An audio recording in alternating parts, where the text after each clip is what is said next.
vais prêcher dans mon étini. Bête et boum, mon cœur la gouverne. Na dawa, na debawa, na dayo. Voyez dans mon vidéo bête. C'est pas pour me prendre.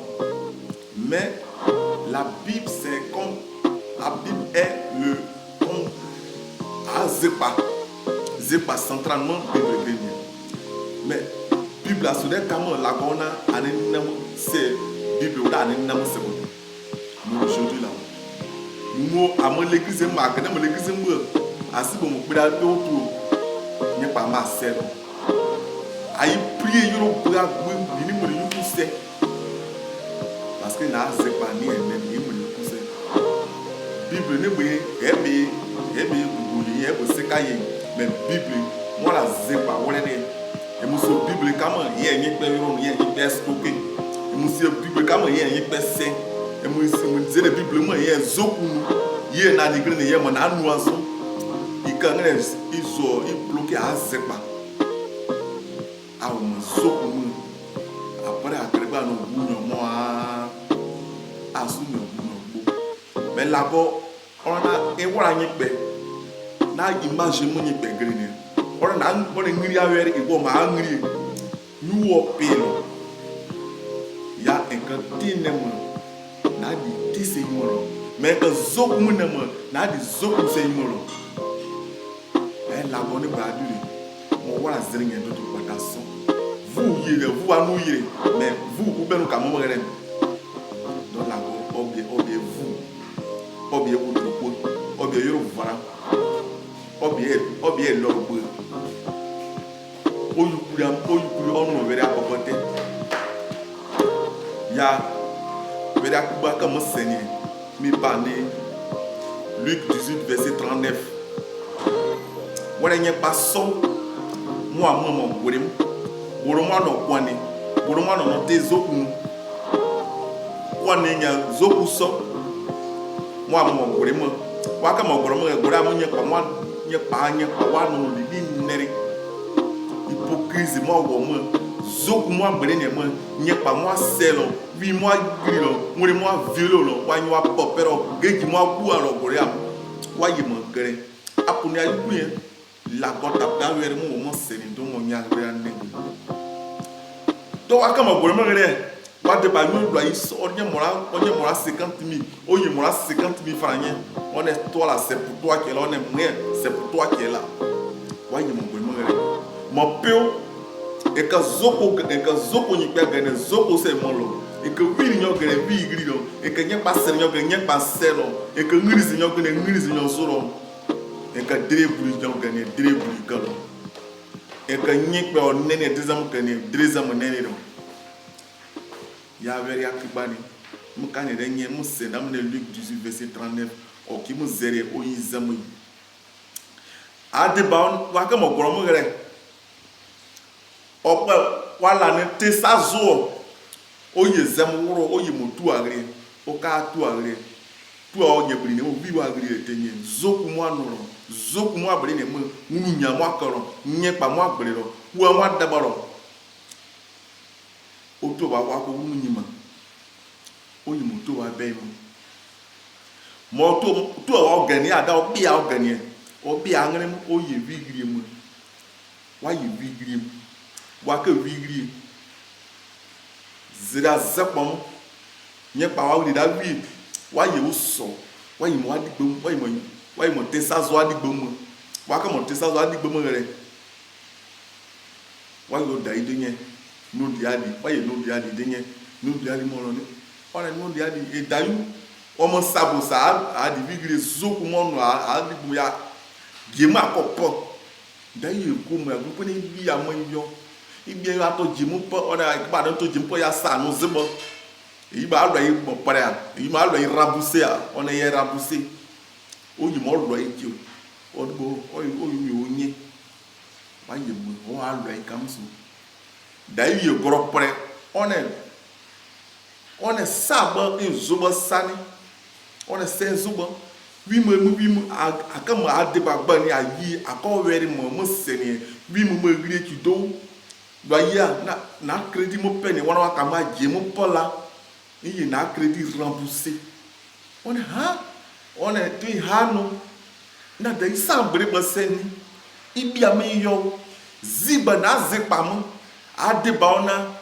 owura yin okuro so da ya on sa je bolo yuma adrezam yuma ngri ya na da isan zo baseni san ka mo dinye enu na were mo oye vi me yi mo gra parce ka anda yi yeba ko dinyo no mo no mi gra mo yira mo me yi mo oye vi oye vi on na da ibia ma ayo nka o so se bo zone on e kiba driwa on na da nka o so oye ko mu de on da ibia ma ayo ti ase bo so na a eye no oye mo pre o ka mo pre waye bi oye zoku no me mo ano zoku mo wa de bo ku waye ni pe de bo bani o para ba ni pe o de bo da du yo bana o se suru ni pa poto soja gano ko ma do wa gano wa ko de bo parce que o ye je pe de bo o wu o da yo mo gbeda nu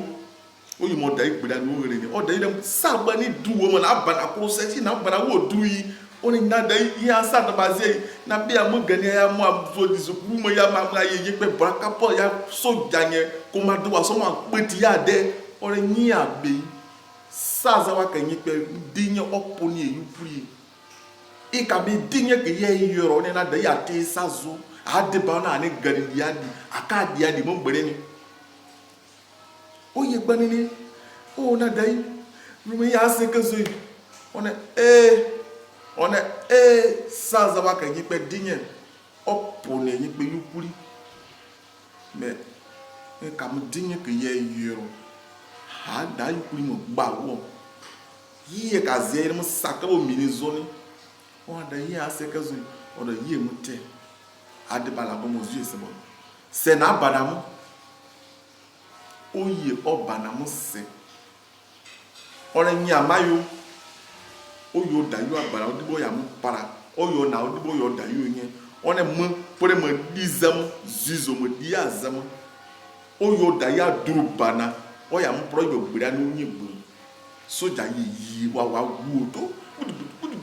wasu bak wasu kosi wasu bakibu wa ka re digbo mo re wa animi yeba parce o bana wa du one moda on est why you sekebo akbo zena why you sekebo wako sekebo wako debom oyo dai lo dayu uta on na dayu biayu wuro kama dia zama yi kan kama veri ki bunyen ka kama oyo mozero oyo dinya kenene saza waka jike gbura ne ni pe were onu mo e kam dinye ke ye yoro ye naza emu ana crucifié naza emu ana dupre naza emu na daze pa prier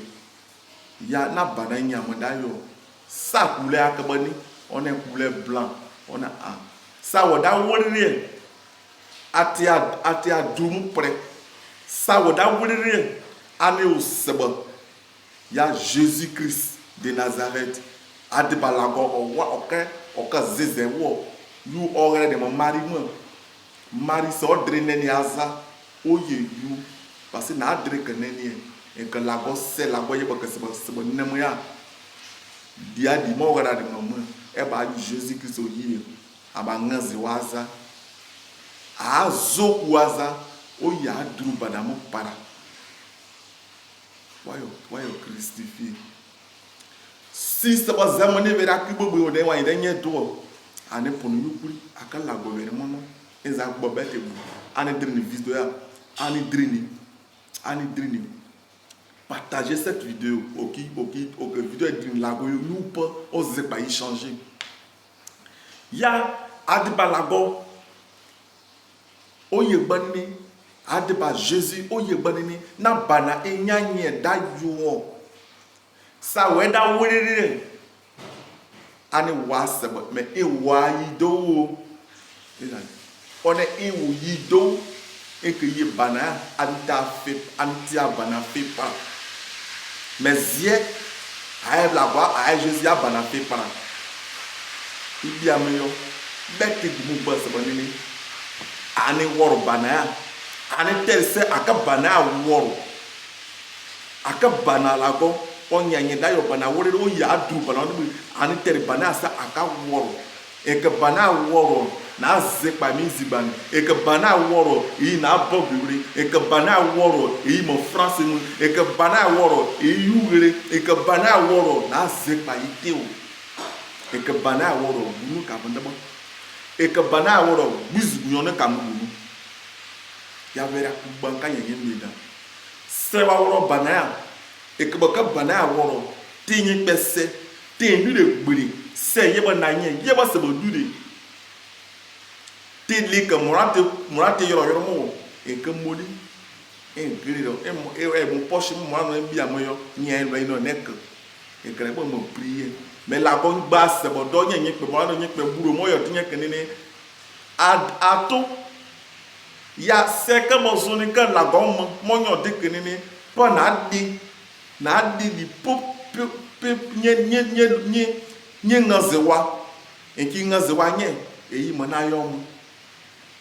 oye banene vera kubo bani kenene shamo yi agriye abena akama eguye wa pare ne banama don aprem ya nye pe o ka di o mo rodisi o mo lago yom me e ka di ka pa dire kenene nye pe mo zo nye pe ya e ka du ka mo ka pa dire kenene nye pe mo zo nye pe ezalago adibalago wara zirinya dodo patason onya yukuri onye keranye onye muranye onye yiranye onye drenye onye drepononye so nyanyo okanyo butunye iumakam ona nyekbe podre ezo agbanini em gagner la voix bible mo zere mo po ebiro diri e que tikenka po ebiro diri me nyekbe ono diadie more la gonyo mo adiri e prezere o kanyi pe dinye do o se yin pe o gbiri yin pe o namre zoku mo la gonyo pe ya Jésus abana onyanya ayo awe buo na dayoni na dawani ane wora aka mo para onana o yido ane mono ane 2019 le chiffre 9 zepa jijo wasan ajijo mada ya opone de yupri were o dem sendo e mo na ni me adeba o were mo senia mo ya mo nyanye de o ke de video edrin la go yo nyupo san yeba yu mo na zepa mo e ke prier na prier de mo yuku semne ki dro ke ni na se ne mo yi pore la godrizam eza la go nu na wero me e ke tin mo eni nyi pe gbere eni du de gbere eni kare mu kure ni eni kare drizam zo e yire mo ke se gbodi même suwa bo e mu siban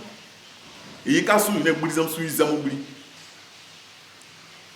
ya e ba were gba na de bani na dayuni mo nyanye de aki ayu kulpon